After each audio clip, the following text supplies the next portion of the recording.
문제들은 신혜순입니다. 17년도 3회 제1과목 직업상담학 해설 강의 시작하겠습니다.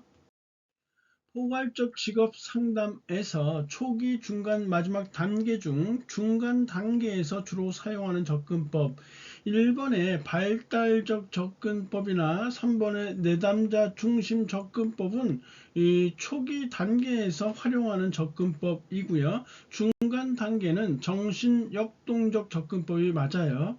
4번에 나와 있는 행동주의적 접근법이나 특성요인 접근법은 바로 이 마지막 단계에서 활용하는 접근법이라는 것이요. 그래서 2번이 답이 되네요. 2번 코틀의 원형 검사에서 세 가지 원을 그릴 때 원의 상대적 배치에 따른 시간 관계성에 관한 설명으로 틀린 거, 원의 상대적 배치에 따른 시간 관계성에 관한 설명으로 틀린 거.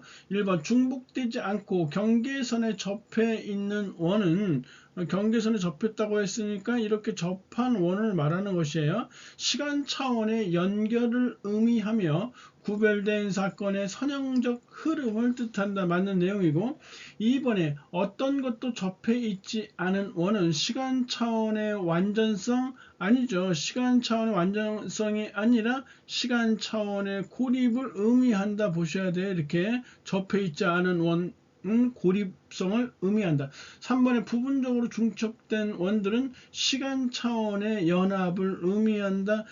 부분적으로 중첩됐다고 했으니까 이렇게 쉽게 말해서 교차한다 이렇게 보시면 되겠네요. 4번에 완전히 중첩된 원들, 완전히 중첩됐다는 것은 포함했다라는 개념이에요. 이렇게 시간 차원의 통합을 의미한다. 이래서 답이 2번으로 이렇게 나오게 되겠네요. 3번 6개의 생각하는 모자 기법에서 모자의 색상별 역할에 관한 설명으로 옳은 것. 6개의 색깔 청황, 흑백, 정록이라고 했었죠. 청황, 흑백, 정록. 1차 시험에서는 이 색깔로 틀린 거 해서 갈색이 계속해서 나왔었고요. 예전에는 2차 실기에서 이 색깔별, 색상별 역할에 대해서 2차 실기에 나온 적이 있었으니까 색상별 역할도 좀 이 기회에 알아두시면 좋겠어요. 1번에 낙관적이며 모든 일이 잘 될 것이라고 생각하는 것은 청색이 아니라 황색에 해당되는 것이에요. 청색은 합리적으로 방향성을 조절하는 사회자로서의 역할을 하게 되는 것이고요. 2번에 적색은 직관에 의존하고 직감에 따라 행동한다. 맞는 내용이고, 3번에 본인과 직업들에 대한 사실들만을 고려하는 것은 백색에 해당되어지는 것이에요. 흑색은 비관적이고 비판적이며 모든 일이 잘 안 될 것이라고 생각하는 게 흑색이에요. 색깔 본연의 이미지를 좀 떠올려 보시면 외우시는 데 도움이 될 것 같아요. 4번에 새로운 대안들을 찾으려 노력하고 문제들을 다른 각도에서 바라보는 것은 녹색이에요. 황색은 아까 낙관적이라고 했었죠. 그래서 정답이 2번으로 나오겠네요. 4번 특성 요인 직업 상담의 상담 과정이요. 분종진 예상추 그냥 뭐 답딱 나오죠. 5번에 제한된 기회 및 선택에 대한 견해를 가지고 있는 내담자들이 스스로 자신의 견해를 제한하기 위해 사용하는 방법이 아닌 것은, 우리 그 전에 이거 했었죠. 가의전분 적은의 반변 했을 때 전이된 오류 정정하기라는 거 했었잖아요. 그래서 우리가 이 전이된 오류 정정하기는 세 가지가 있다고 했었어요. 그래서 그때는 정보의 오류에 대해서 집중적으로 한번 했었는데요. 세 가지가 정보의 오류, 한계의 오류, 그리고 논리적 오류, 이렇게 세 개가 있단 말이에요. 그 중에서 오늘은 바로 이 한계의 오류에 대한 것이에요. 한계의 오류는 예외를 인정하지 않는다라는 거, 항상 뭐 절대로 뭐 이런 거 불가능을 가정한다라는 점이요. 다시 말해서 뭐 할 수 없다, 나는 도저히 못하겠다, 이런 거. 세 번째, 어쩔 수 없음을 가정하는 거, 해야만 한다, 어쩔 수 없이 해야만 해, 이런 것들이에요. 이게 한계의 오류 해당하는 내용들인데, 4번에 공정한 세상을 인정하지 않는 것은 해당 사항이 없네요. 6번 내담자 중심 직업 상담에서 스나이더가 제시한 상담자가 보일 수 있는 반응 중 다음은 어떤 반응에 해당하는가.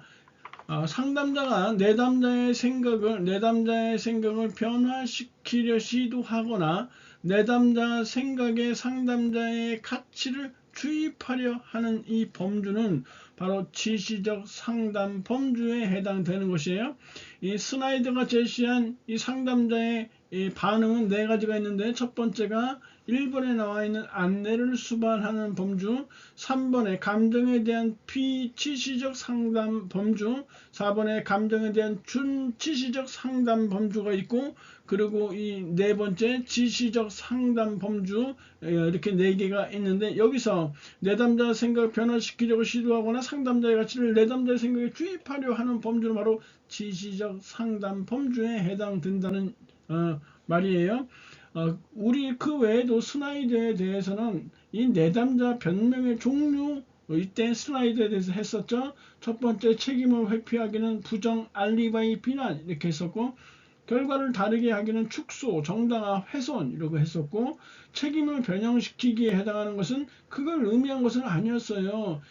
이건 정말 내가 아니에요. 이런 것들은 바로 책임을 변형시키기 위한 것이었다라는 사실이에요.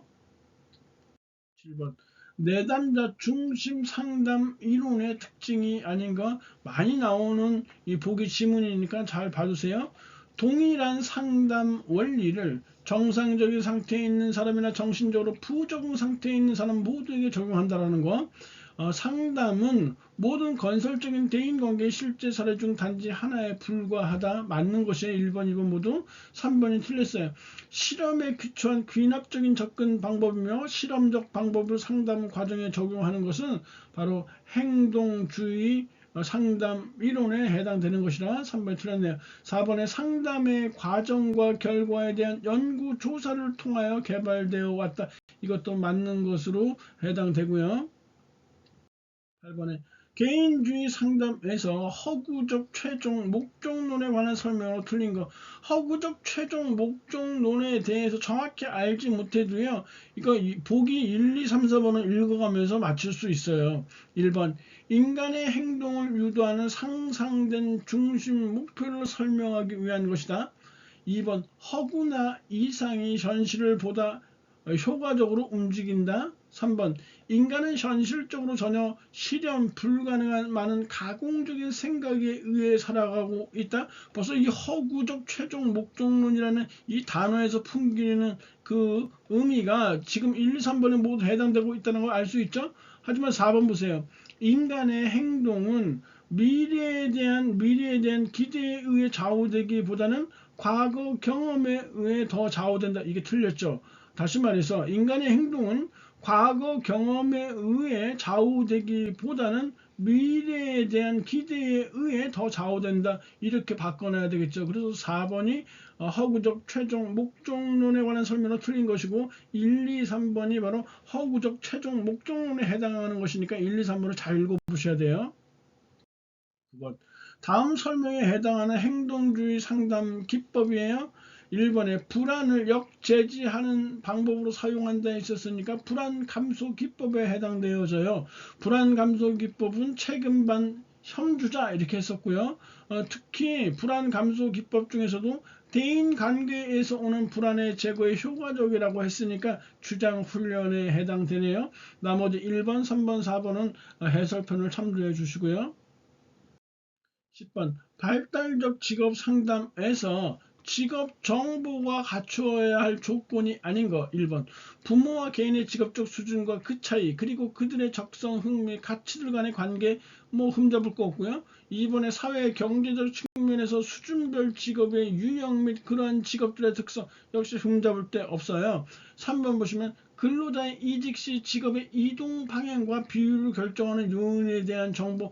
그럴듯한데 이 근로자라는 말이 틀린 거예요. 이 근로자 쪽에만 너무 국한되어 있다는 것이죠. 다시 말해서 직업 정보로서 갖추려면요, 근로자가 아니라 일반적인 사람들, 대다수에 해당되는 내용이어야 한다는 것이에요. 일반적 사람들의 이직 시 직업의 이동 방향과 비율을 결정하는 요인에 대한 정보, 이렇게 고쳐야지만 3번이 맞는 내용이고, 근로자라고만 이렇게 국한시키면 틀리다라는 내용인데, 벌써 아셨겠지만 문제 참 쓰레기 같잖아요. 4번 특정 직업 분야의 접근 가능성과 개인의 적성 가치가 성격 특성 등의 요인들 간의 관계 4번만 맞는 내용이고요. 하지만 우리가 이렇게 쓰레기 같은 문제라 할지라도요. 기출 문제는 신경을 바짝 써서 학습을 해 두셔야 돼요. 무조건 기출 문제는 무조건 100% 맞춰야 되는 것이에요. 생각해 보세요. 신출 문제는 어차피 모르는 건 틀린다. 그런데 또 기출 문제도 거기서 내가 선호의 입맛에 맞게 이렇게 골라내면 안 되잖아요. 기출 문제는 무조건 죽기 살기로 맞춰야 되는 것이니까 문제가 쓰레기건 수준이 높건 간에 정 안 되면 답이라도 외워 두시기 바래요.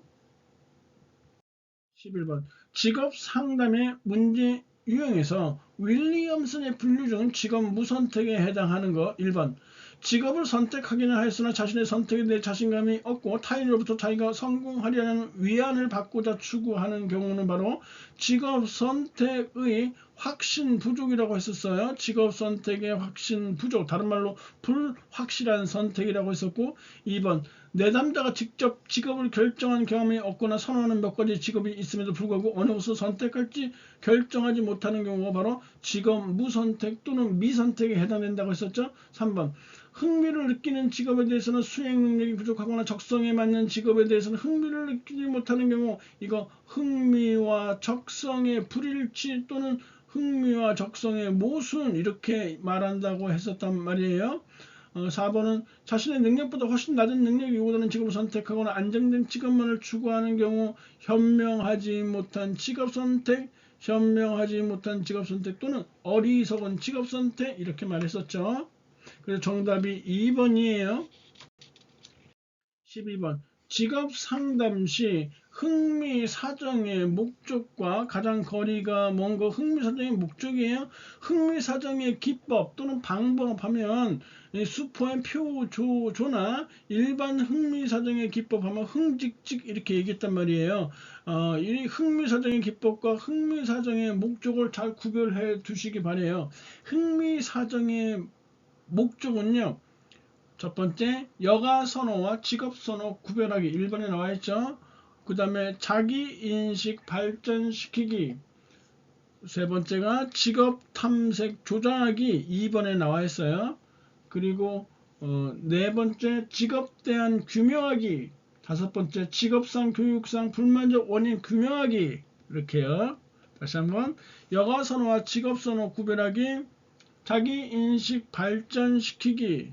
직업 탐색 조장하기, 그리고 직업 대한 규명하기, 직업상 교육상 불만족 원인 규명하기 이렇게 했어요. 이렇게 외우면 돼요. 그래서 여자 직직직 이렇게 외우면 되는데 직직직이 이게 같은 의미 3개가 중복되니까 외우시기 좀 헷갈릴 수 있어요. 그래서 첫 번째는 직업 탐색 조장하기예요.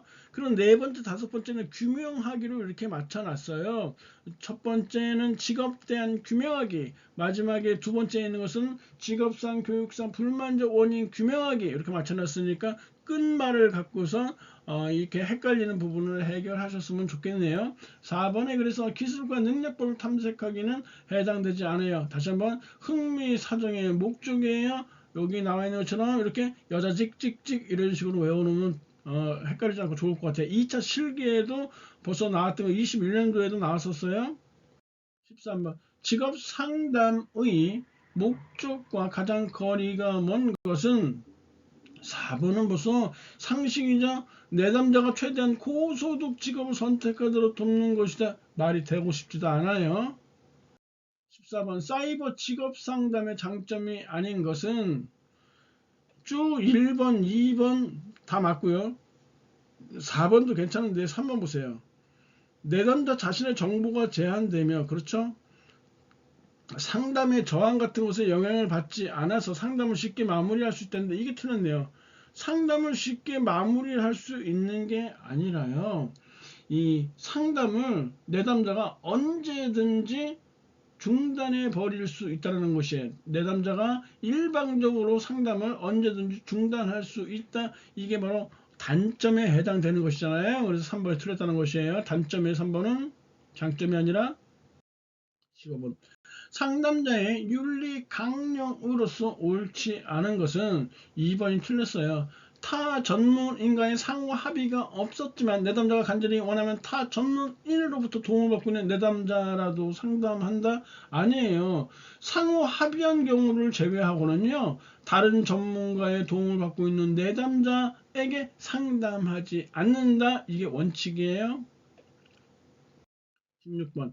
생애 진로 사정 부분에서 전형적인 하루 동안 검토되어야 할 성격 차원으로 옳은 것은 의존적이냐 독립적이냐 또는 자발적이냐 체계적이냐, 이것은 이러한 성격 차원을 검토해야 돼요. 다시 한번, 의존적이냐 독립적이냐 자발적이냐 체계적이냐, 이러한 성격을 검토해 봐야 한다. 그래서 3번이 이렇게 딱 답이 되죠.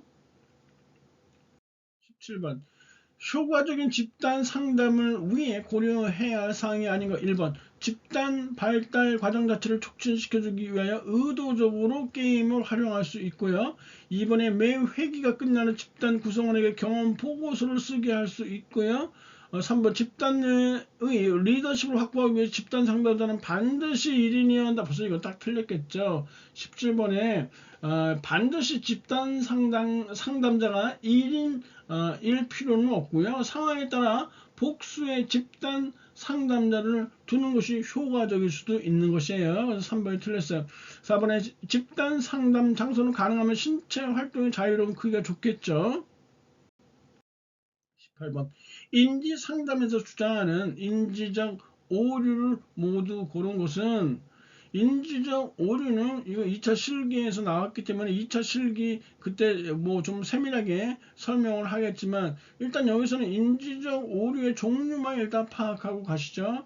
임의적 추론이라는 게 있어. 자의적 추론이에요. 자기 마음대로 자기 임의대로 뭐 어떤 결론을 지지하는 증거가 있는 것도 아닌데 자기 마음 내키는 대로 임의적으로 추론한다는 것이에요. 그리고 잘못된 명명이라는 것이 있어요. 잘못된 명명. 극히 드문 일을 근거로 해서 완전히 부정적으로 생각하는 것이, 어쩌다 한번 지각했는데 그 사람에게 지각대장이라는 이런 별칭을 심어주는 것, 이게 바로 잘못된 명명이라는 것이에요. 개인화, 자신과 관련 없는 사건을 자신 때문에 생겼다고 생각하는 거, 이게 개인화예요. 그 다음에 선택적 추상화예요. 상황의 긍정적 양상은 여과시키고 부정적인 세부 사항에 머문다. 이거 선택적 추상화예요. 그리고 임의적 추론이에요. 추론, 임의적 추론, 선택적 추상화. 이거 헷갈리시면 안 돼요. 서로 바꿔 쓰면 안 되는 거예요. 그 다음에 과일반화, 과도한 일반화라는 뜻이죠. 그 다음에 이분법적 사고, 흑백 논리라고도 해요.